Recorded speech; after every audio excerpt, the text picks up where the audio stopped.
네, 오늘 보실 하나님 말씀은 디모데전서 3장 1절 말씀입니다.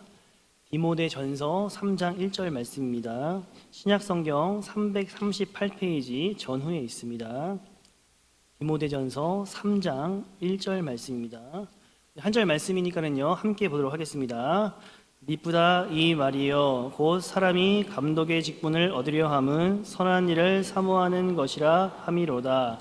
아멘. 할렐루야. 오후예배 오신 여러분들을 환영합니다.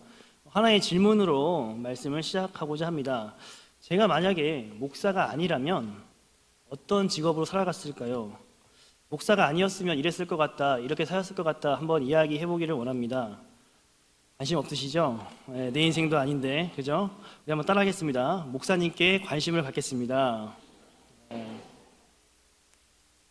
사실 저는요, 목사가 안 되었다면 어떤 삶을 살았을까 한 번도 생각해 본 적이 없습니다.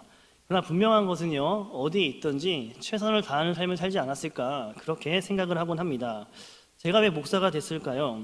다른 길을 갈 수 있는데 어쩔 수 없이 이 길을 가는 것일까요? 그렇지 않습니다. 마지못해 가는 것도 아니고요, 저는 다시 태어나도 이 길에 남고 싶은 사람입니다. 그렇다고 해서 제가 성경에 능통하거나 삶에서 본을 보인다거나 아니면 남들보다 뛰어나서 이 길을 다시 가고 싶은 것이 아니라 말씀을 전하고 하나님을 알아가는 이 과정, 이 목회가 참 좋기 때문입니다. 그런데 어떤 분들은요 이렇게 말씀을 하세요. 목사님, 그 힘든 길을 왜 계속 가시고 싶어 하세요?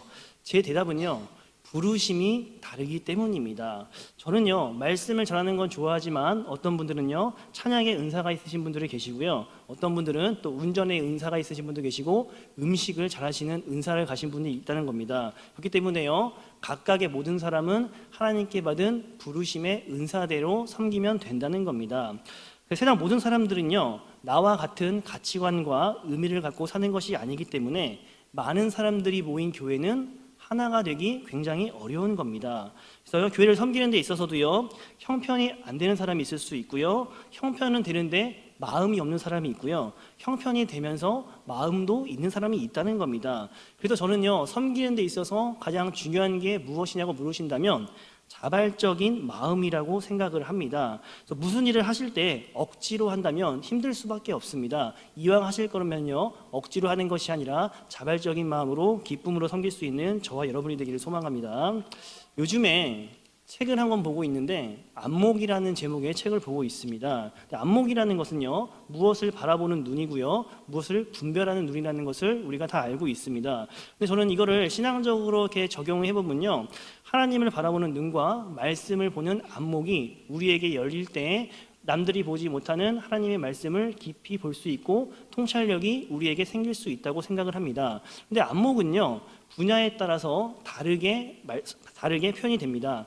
예수를 보는 안목은요 높아야 되고요, 역사를 보는 안목은 깊어야 되고요, 미래를 보는 안목은 멀어야 된다고 이야기를 합니다. 그렇기 때문에요 안목이 열리지 않으면 하나님 말씀 안에 있는 깊은 의미를 우리가 깨달을 수 없고요, 안목이 없다면 우리를 향하신 미래에 이루어 주실 하나님의 약속의 성취를 우리가 깨달을 수 없고요, 우리를 향하신 하나님의 구원의 계획을 우리가 알 수 없기 때문입니다.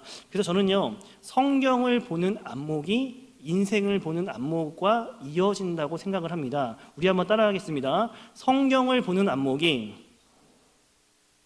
인생을 보는 안목입니다. 성경을 보는 안목이 인생을 보는 안목이라는 것을 꼭 기억하시면서요 오늘 말씀을 통해서 저 여러분 모두에게 하나님을 바라보는 안목이 높아지고 깊어지고 멀어지기를 소망합니다. 저는 그리스도의 삶의 방향과 태도에 대해서 말씀을 나누고자 합니다. 오늘 말씀에서 세 단어를 기억하시면 좋을 것 같은데요, 미쁘다, 감독, 선한 일, 이 세 가지를 기억하시면 될 것 같습니다. 본문 1절은요 미쁘다라고 시작을 하는데요, 그 미쁘다의 뜻이 무엇이냐면 충분히 믿을만하다, 확실하다, 이런 의미를 갖고 있습니다. 그렇기 때문에요 사람이 감독의 직분을 위해 선한 일을 사모하는 것은 미쁘다라고 표현이 되어 있다는 겁니다. 그러면 감독의 의미는 무엇이냐면 감독은요 돌보다라는 의미를 갖고 있습니다. 하나님의 백성들을 주관하도록 선택된 감독이죠. 오늘날로 표현하면 목사와 장로들이 교회들과 성도들을 돌보고 살피는 사람을 의미한다는 겁니다. 그리고 선한 일은요 교회와 성도를 섬기는 것을 선한 일이라고 말씀하고 있다는 겁니다. 이렇게 직분에 대해서 말씀드리면요, 교회에 대해서 말씀드리면 반감을 가지고 반문하시는 분들이 있습니다. 대표적으로 세 가지가 있는데요. 첫 번째는요, 목사님, 목사도 사람이 아닙니까? 목사가 항상 맞습니까? 목사가 항상 맞는 것은 아닙니다. 그러나 하나님의 말씀으로 지도받지 않으려는 태도는 문제라는 겁니다. 목사의 생각과 자기 주장은 틀릴 수가 있지만 목사가 전하는 하나님의 말씀까지도 받아들이지 않으려는 태도는 문제라는 겁니다.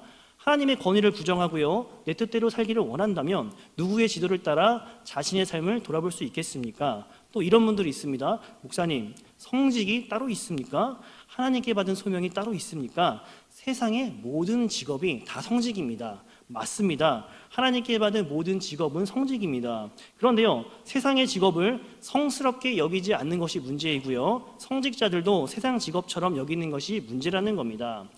말은 틀리지 않는데 태도가 잘못되었고요, 생각이 잘못되었고 삶이 잘못될 수 있다는 겁니다. 그래서 말은 틀리지 않는데 태도가 잘못될 수 있고요, 생각이 잘못될 수 있고 우리의 삶이 잘못될 수 있다는 겁니다. 또 교회를 이렇게 말씀하시는 분들이 있습니다. 목사님, 교회 다녀야만 천국 가나요? 교회 안 다녀도 천국 갈 수 있는 것 아니에요? 이렇게 질문하시는 분들이 있는데 교회 안 다니면 천국 갈 수가 없습니다. 왜냐하면 예수님께서 핏값으로 사신 것이 교회이기 때문입니다. 우리가 보기에는요, 교회가 문제가 많고요, 말썽이 많은 것처럼 생각하기 때문에 교회를 무시하고요, 교회를 포기하고 문제가 많다며 교회를 떠나고 버리는 사람들이 퍽 많이 있습니다. 그런데 하나님께서는요, 그 문제 많은 교회를 위해서 자신의 아들을 내어주셨다는 겁니다. 한번 질문 드리겠습니다. 완벽한 교회, 완벽한 성도가 있을까요? 없을까요? 없습니다. 우리는요, 교회와 성도를 보고 신앙생활을 하는 것이 아니라 교회의 머리 대신 예수 그리스도를 보고 신앙생활을 하고 있다는 것을 잊어서는 안 되는 겁니다. 그래서 제가 이 시간에 신앙의 모든 것을 말씀드릴 수는 없지만 이 오류 가운데 우리가 살고 있기는 하지만 교회를 섬기고 봉사생활을 통하여서 우리가 받는 유익이 무엇인지에 대해서 한번 살펴보고자 하는데요. 내가 생각하는 봉사가 아니라 성경이 말하는 봉사의 직분이 무엇인지에 대해서 나누고자 합니다. 1절 말씀인데요, 선한 일을 사모하라고 말씀하십니다.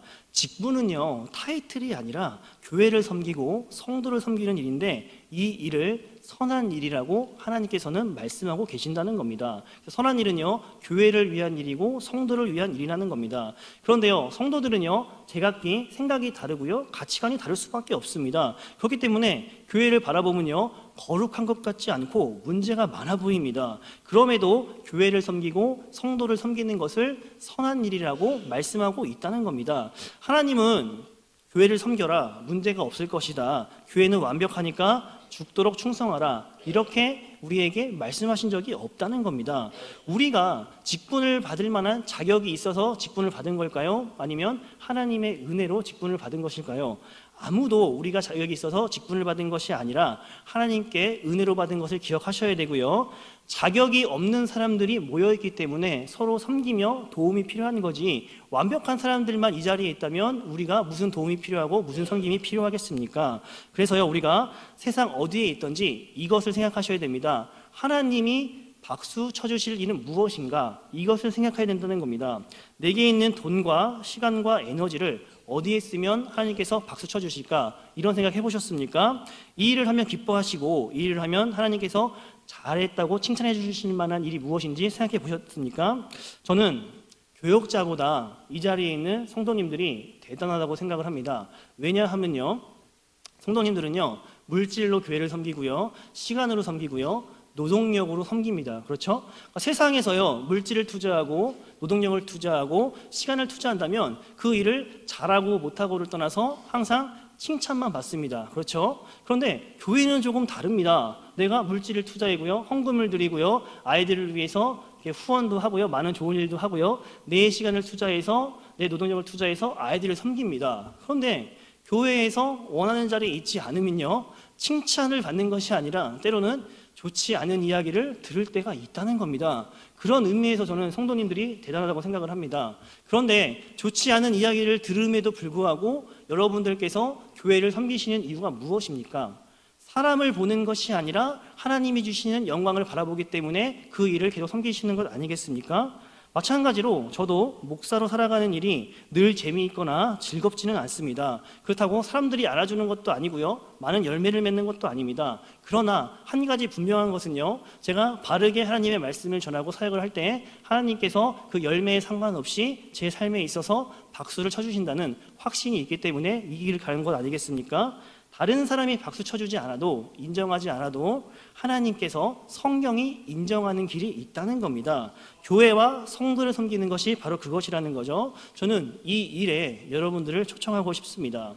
세상을 살아가다 보면요, 재미있는 일이 참 많이 있습니다. 남들에게 인정받는 일 참 많이 있고요, 돈 버는 일 참 많이 있습니다. 많은 업적을 쌓을 수가 있다는 겁니다. 그런데 그러한 세상적인 일을 할 때 하나님이 박수를 쳐주실까요? 하나님이 박수를 쳐주지 않으신다는 겁니다. 그래서요, 저와 여러분 모두는요, 하나님이 기뻐하시는 일, 좋아하시는 일은요, 교회를 섬기고 성도를 섬기는 것이며 하나님이 박수 쳐주시는 일이라는 것을 기억할 수 있는 저와 여러분이 되기를 소망합니다. 두 번째는요, 우리가 성경을 따라 기준을 정하고요, 어떤 삶을 살아야 될 것인지를 한번 생각해 봐야 된다는 겁니다. 직분자로 사는 것이 무엇이냐? 내 형편대로 살아가는 것이 아니라 성경의 기준으로 살아가는 것이 직분자의 삶이라는 것이고 그리스도인의 삶이라는 것을 기억하셔야 됩니다. 교회에서 가장 고쳐야 되는 게 무엇이냐면, 저는 모함하는 말이라고 생각을 합니다. 뒤에서 다른 사람의 이야기를 가볍게 하면 안 된다는 겁니다. 어떤 사람이 부각되는 것 같으면 어떡하죠? 그 사람을 인정하고 존중하는 것이 아니라 헐뜯고 없는 말 지어내고 흠집만 끄집어내는 것이라면 절대 직분자가 되어서는 안 된다는 겁니다. 제가 지하철 타고 갈 때 이런 경험을 참 많이 하였습니다. 저는 지하철 타고 갔을 때 한 번도 그 승객들이요, 신부님이나 스님들을 험담하는 것을 들어본 적이 없습니다. 성당 다니시는 분들은요, 오히려 신부님이 잘못된 행동을 했을 때 그것을 감싸줍니다.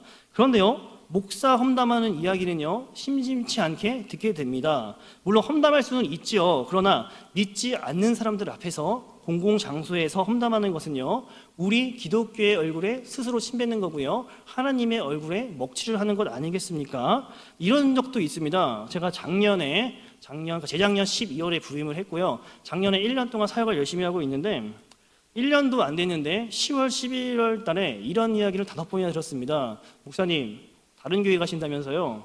이런 이야기를 5번이나 들었습니다. 저한테 질문하신 분이 5분이라면 그 소문을 들으신 분들은 더 많으실 거라고 생각을 하는데요, 어디서 이런 소문이 났는지 저는 알지 못합니다. 아마 저보다 저를 더 잘 아시는 분이 있는 것 같다는 그런 생각을 했습니다. 그런데요, 그리스도인들은요, 다른 사람들을 모함하거나 헐뜯는 것이 아니라 인격이 바르고 정중해야 됩니다. 혹시 옆에 있는 성도가 잘못할 수 있죠? 왜냐하면 우리는 부족하기 때문에요. 그렇다면 사랑으로 감싸줘야지, 그 사람을 헐뜯음을 통하여서 그 사람을 낮춘다고 해서 내가 높아지는 것은 아니라는 것을 우리가 기억을 해야 된다는 겁니다. 성경을 덮어놓고 내 성격과 내 습성대로 살면서 문제인 줄을 모른다는 것, 그것이 우리가 고쳐야 되는, 우리가 받아들여야 되는 우리의 모습이라는 겁니다. 하나님을 하나님이라고 부르면서 예수님을 예수님이라고 부르면서요, 말씀대로 살아가지 않고 생긴 대로 살아가는 경우가 참 많이 있다는 겁니다. 우리 한번 따라하겠습니다. 생긴 대로 살지 맙시다. 말씀대로 삽시다. 제가 쉽게 비유를 드리도록 하겠습니다. 하나님께서요, 우리를 걸작으로 만드셨는데 우리는 걸작이 아니라 졸작으로 살아갈 때가 참 많이 있다는 겁니다. 걸작은요, 말씀대로 사는 삶이 걸작이고요, 졸작은요, 생긴 대로 살아가는 것이 졸작이라고 생각을 합니다. 안타깝습니다. 하나님은 우리 개인 한 사람 한 사람을 걸작으로 만드셨는데 우리는 삶을 살아갈 때 걸작으로 살아가는 것이 아니라 졸작으로 살아가는 경우가 참 많이 있다는 겁니다.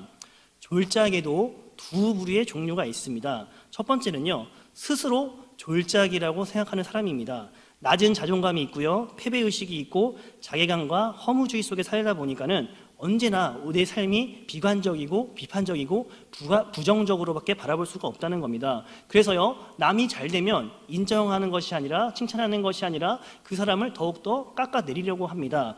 두 번째 부류는요, 걸작으로 생각하는 졸작이 있다는 겁니다.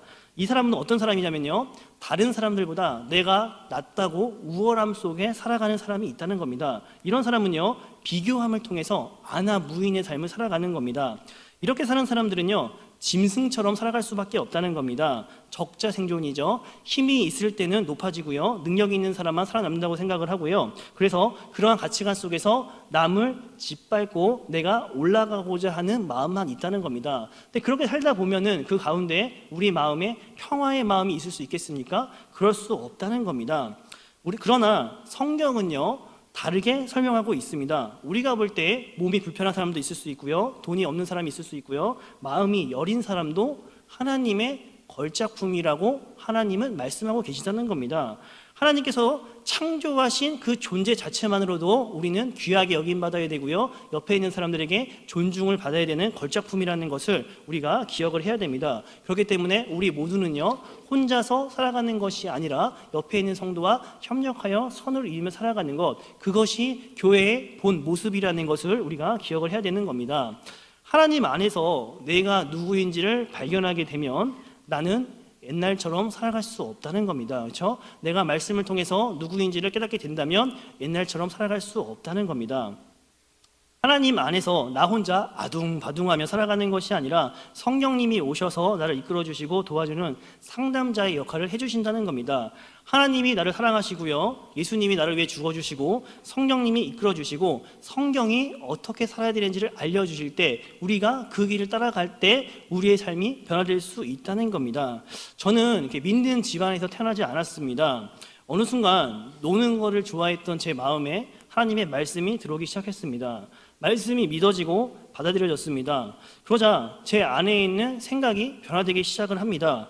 어떤 직업을 가지든지 나름대로 열심히 살아갈 수 있다고 생각은 하지만 어린 나이에 생각해 보니까요, 어떤 직업으로 살아가든 하나님의 말씀을 전하는 대로 살아가게 된다면 대강대강 하는 것이 아니라 올인하는 삶을 사는 것이 어떨까, 그런 생각을 가지게 되었습니다.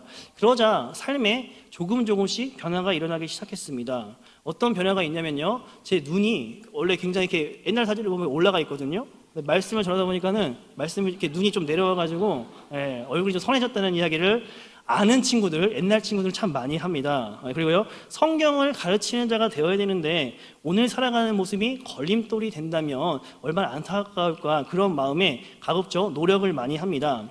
솔직히 말씀드리면 지금도 노는 것을 좋아하긴 하지만 많이 놀아봐서 관심이 줄어든 것 같습니다.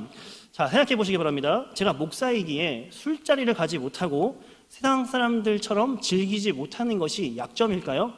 저는 한 번도 약점이라고 생각해 본 적이 없습니다. 왜냐하면 하나님께서 나의 모든 것을 빼앗아 간 적이 없기 때문입니다. 하나님을 위해 살려면 좋은 길을 찾았고 걸었고 실제로 좋았기 때문이라는 겁니다. 목회를 위해 희생한다? 이런 생각을 한 번도 해본 적이 없습니다. 하고 싶은 것을 못하는 것이 희생이지 하고 싶은 것을 하면서 사는 것은 희생이 아니라 특권이기 때문입니다. 그래서 저는요, 저와 마찬가지로 우리 여러분들이 생각에 발상을 하기를 원합니다. 그리스도인으로서 세상에 여러 가지 일을 못하는 것을 되게 안타깝고 약점이라고 희생이라고 생각하는 것이 아니라 세상의 것을 좀 포기할지라도 하나님이 주시는 특권 속에서 삶을 살아가는 것, 그것이 우리에게 주신 하나님의 특권이라고 생각하면서 살아가는 것이 우리에게 주신 하나님의 뜻이라는 것이기 때문입니다.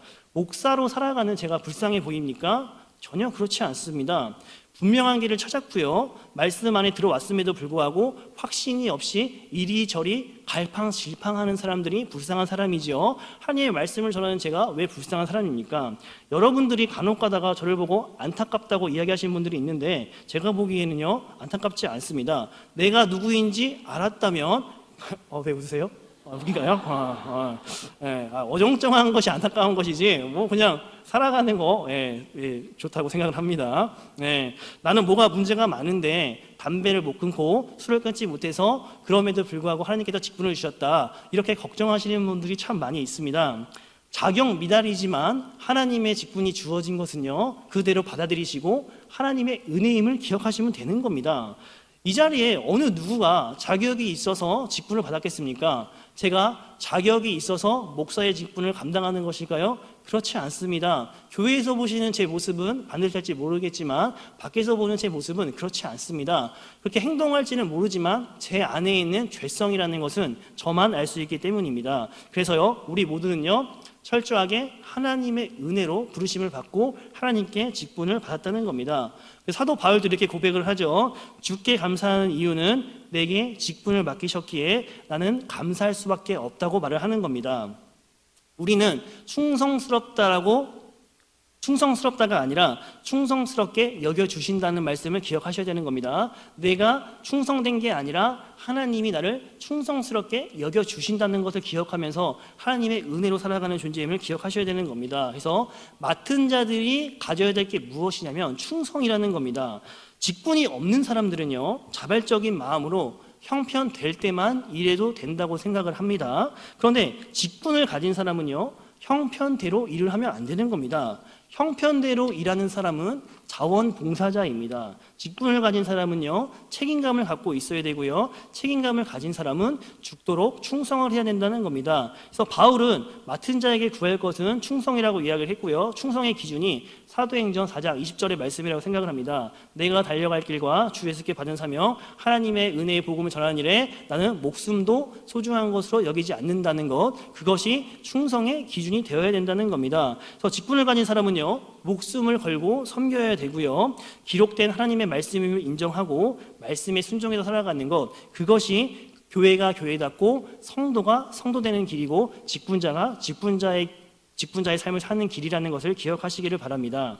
그런데 수많은 사람들이요, 순종의 의미를 왜곡하기 시작을 합니다. 순종을 말하면요, 내가 이해되면 따르겠다고 말을 한다는 겁니다. 순종의 원 의미는요, 나와 다른 의미를 가질지라도 순종하며 나아가겠습니다. 이것이 순종의 의미라는 겁니다. 남의 말에 납득이 되고 이해가 되면 따르겠다는 것은요, 그 사람을 따르는 것이 아니라 내 생각을 따른다는 의미가 되기 때문입니다. 옳다고 생각하는 것은요, 나를 옳다고 생각하는 것이지 하나님의 말씀을 옳다고 생각하는 것이 아니기 때문이라는 거죠. 때로는 이해가 되지 않고 동의가 되지 않지만 그럼에도 불구하고 그것을 따라가는 것이 순종이라는 겁니다. 오늘날 교회 안에서 순종하는 사람들을 찾아보기가 그렇게 쉬운 건 아닙니다. 목사님, 저는 그렇게 생각하지 않습니다. 저는 목사님과 생각이 다릅니다. 그러면서도 불순종인지를 알지 못한다는 겁니다. 그건 성경이고요, 저는 그렇게 생각하지 않습니다. 그러면서 나는 하나님의 백성이라고 착각하면서 살아간다는 겁니다. 이것이 논리적으로 가능하겠습니까? 하나님의 원하시는 순종의 태도는요, 우리가 원하건 원하지 않건, 할 수 있던 할 수 없건 고민하는 것이 아니라 하나님이 말씀하신다면 내가 100리는 못 걸어도 한 걸음이라도 뛰어내는 것, 그것이 하나님이 우리에게 원하는 순종이라는 것을 기억하시기를 바랍니다. 마지막으로 살펴본 것은요, 믿는 자들이 가져야 될 믿음에 대해서 한번 나누고 말씀을 정리하고자 하는데요, 창세기 13장을 제가 참 좋아하는데요, 거기에는요, 아브라함과 롯이 등장을 합니다.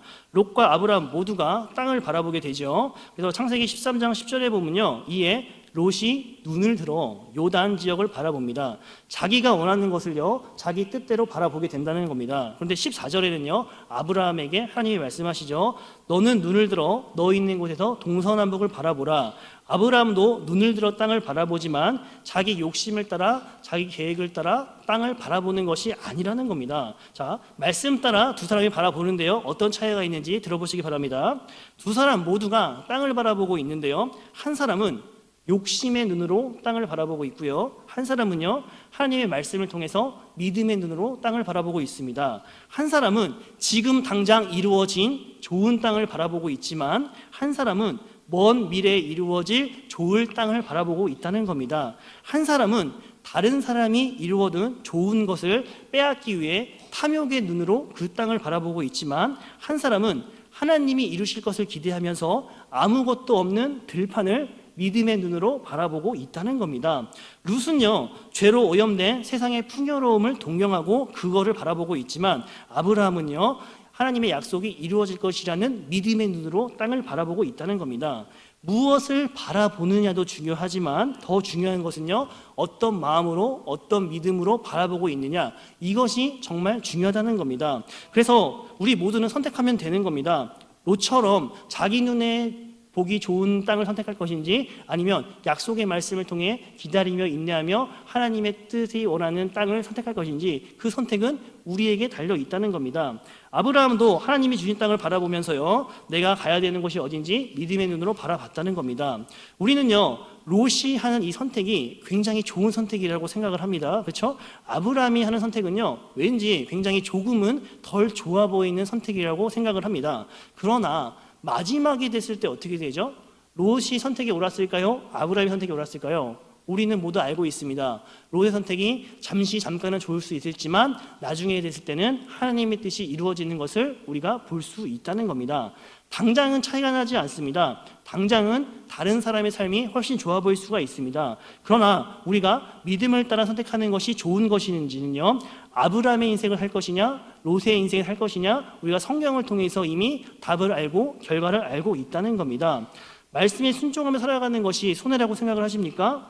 목사의 말씀이 다 맞아, 장로님의 말씀이 다 맞아, 권사의 말씀이 다 맞아. 저는 이렇게 말씀드리고 싶지는 않지만, 그러나 직분자들의 말씀을 무시하는 사람은요, 롯의 선택을 따라갈 수밖에 없다는 겁니다. 직분자의 개인적인 의견을 말씀드리는 것이 아니라 말씀에 근거한 말씀을 무시했을 때 말씀드리는 거고요. 그러나 목사의 말과 장로 권사의 말을 듣고, 맞아, 내가 잠시 하나님의 말씀을 잊고 있었어, 말씀을 묵상해보고 기도하면서 다시 생각해봐야지, 말씀대로 살아가야지 라며 눈앞의 유익을 바라보는 것이 아니라 보이지 않는 하나님의 약속을 보며 살아갔을 때 아브라함의 길을 갈 수 있다는 겁니다. 그러니요, 눈에 보이지 않는 땅, 그러나 하나님이 인도하시고 하나님이 박수 쳐주시는 길을 선택하고 가는 것, 그것이 믿는 사람들에게 필요한 길이라는 겁니다.